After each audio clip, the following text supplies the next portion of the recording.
Quando eles chegaram, o rei e a rainha de copas estavam sentados no trono, com uma grande multidão reunida ao seu redor.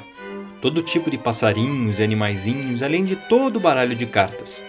O valete estava de pé diante deles, acorrentado, com um soldado de cada lado montando guarda. E perto do rei estava o coelho branco, com uma trombeta numa das mãos e um rolo de pergaminho na outra. Bem no meio da corte de justiça havia uma mesa com um grande prato de tortas. Elas pareciam tão gostosas que Alice ficou com muita fome só de olhar para elas. Gostaria que terminassem logo o julgamento, pensou, e distribuíssem os doces. Mas não parecia haver chance disso acontecer, por isso ela começou a olhar para tudo ao redor de si, só para passar o tempo. Alice nunca tinha estado numa corte de justiça antes, mas já tinha lido a respeito em livros e ficou bem satisfeita ao descobrir que sabia o nome de quase tudo. Aquele é o juiz, disse para si mesma, por causa da sua grande peruca. O juiz, por sinal, era o rei, e como ele trazia a coroa sobre a peruca, não parecia nem um pouco confortável, e o arranjo certamente não lhe ficava bem. E ali é a banca do júri, e aquelas 12 criaturas... Ela foi obrigada a dizer criaturas, sabem, porque alguns eram animais, outros eram pássaros, embora sejam a mesma coisa. Acho que são os jurados.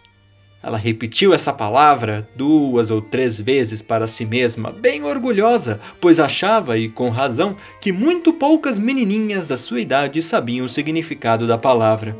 Entretanto, membros do júri teria dado no mesmo.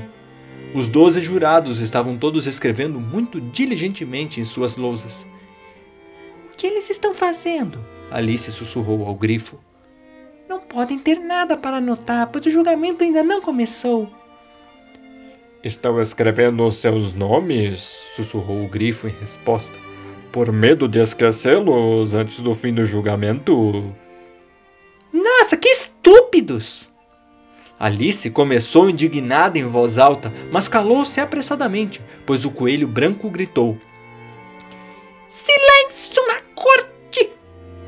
E o rei pôs os óculos e olhou ansiosamente ao redor para ver quem estava falando. Alice podia ver tão bem como se estivesse espiando sobre os seus ombros que todos os jurados estavam escrevendo "Nossa, estúpidos!"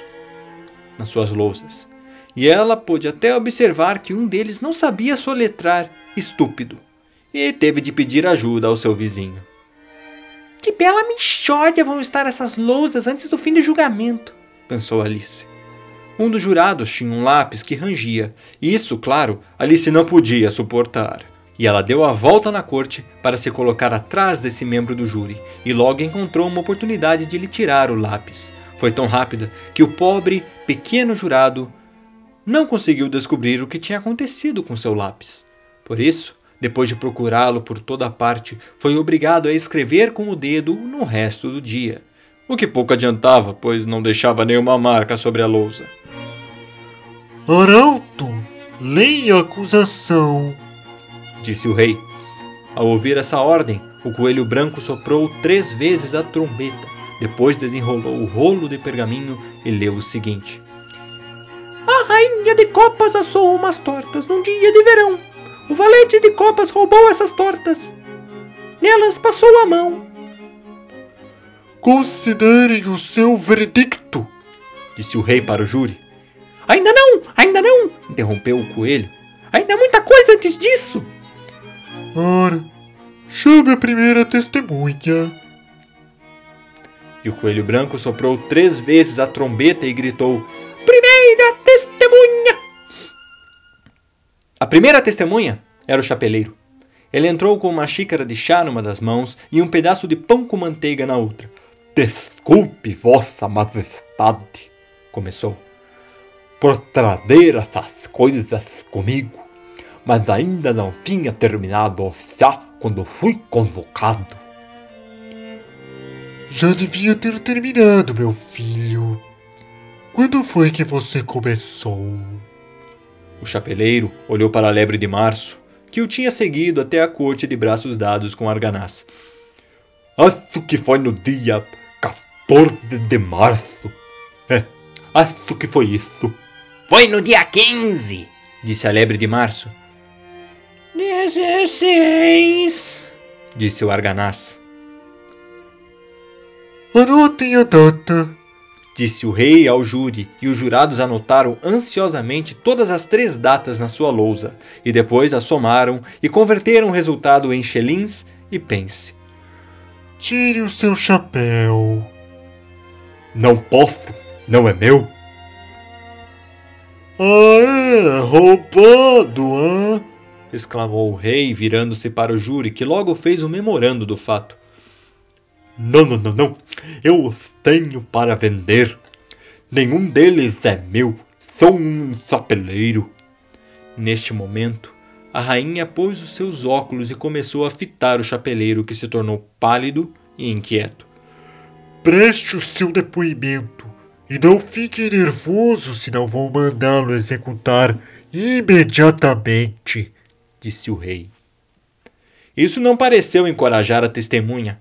Ele continuou a se apoiar num pé e no outro, olhando desassossegado para a rainha, e na sua confusão arrancou um grande naco da xícara de chá, em vez de morder o pão com manteiga.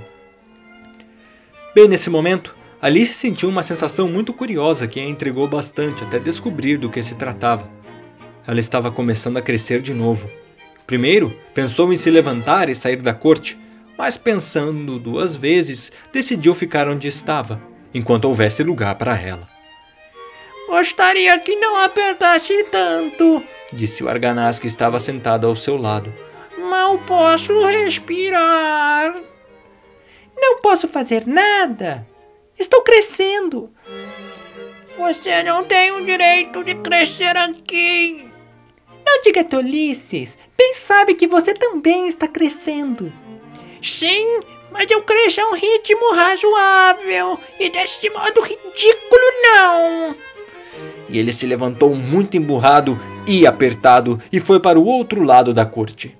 Durante todo esse tempo, a rainha não deixara de fitar o chapeleiro, e bem no momento em que o arganaz atravessou a corte, ela disse a um dos oficiais: Traga-me a lista dos cantores do último concerto. Ao que o pobre chapeleiro tremeu de tal modo que atirou para longe os 2 sapatos. Preste o seu depoimento, senão vou mandá-lo executar, esteja nervoso ou não.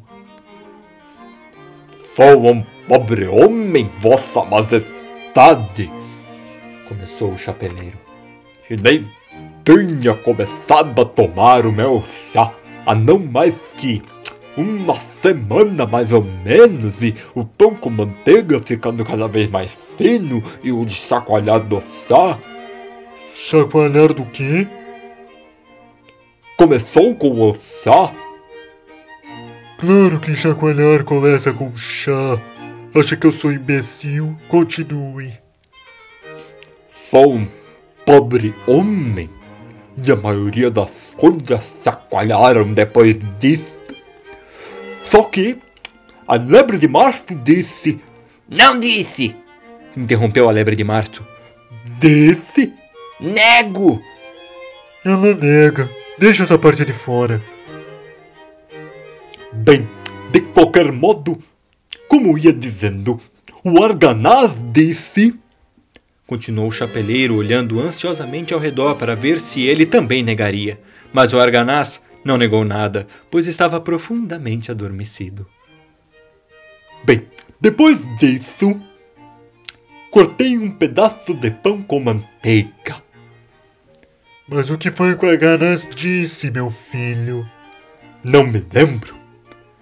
Você tem que se lembrar, senão vou mandá-lo executar. O coitado do chapeleiro deixou cair a xícara de chá e o pão com manteiga e curvou-se dobrando um dos joelhos. Sou um pobre homem, vossa majestade. Você é um orador muito pobre. Neste momento, um dos porquinhos da Índia aplaudiu e foi imediatamente reprimido pelos oficiais da corte. Como essa é uma palavra bastante dura, vou lhes explicar como é que foram reprimidos. Os oficiais tinham um grande saco de lona, amarrado na boca com cordões. Neste saco, enfiaram um porquinho da Índia de cabeça para baixo e depois sentaram-se sobre o saco.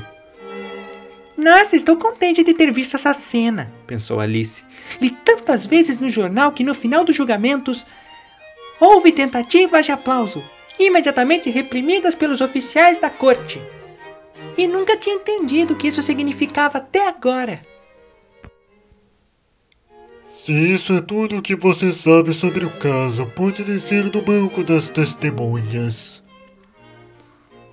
Não posso me abaixar mais, Vossa Majestade. Já estou no chão.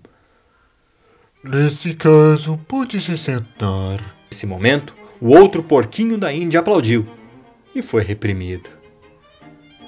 Bem, isso acaba com os porquinhos da Índia. A corte vai funcionar melhor agora. Preferiria terminar o meu chá, disse o chapeleiro com um olhar ansioso para a rainha que lia a lista dos cantores. Pode se retirar, disse o rei, e o chapeleiro deixou a corte apressadamente sem nem sequer esperar para calçar os sapatos. E cortem a cabeça dele lá fora, acrescentou a rainha a um dos oficiais, mas o chapeleiro já tinha sumido, quando o oficial conseguiu chegar até a porta. Chame a próxima testemunha. A próxima testemunha era a cozinheira da duquesa. Ela trazia a caixa de pimenta numa das mãos, e Alice logo adivinhou quem era, mesmo antes dela entrar na corte, porque as pessoas perto da porta começaram a espirrar todas ao mesmo tempo. Preste o seu depoimento, minha filha. Não, disse a cozinheira. O rei olhou ansiosamente para o coelho branco que disse em voz baixa: Vossa Majestade deve interrogar esta testemunha. Bem, se devo, não há outro remédio. E depois de cruzar os braços e franzir as sobrancelhas para a cozinheira até seus olhos quase desaparecerem, disse com a voz grave: De que são feitas as tortas, minha filha? Ah, de pimenta, sobretudo, disse a cozinheira. De melaço, disse uma voz sonolenta atrás dela. Peguem esse arganaz, gritou a rainha.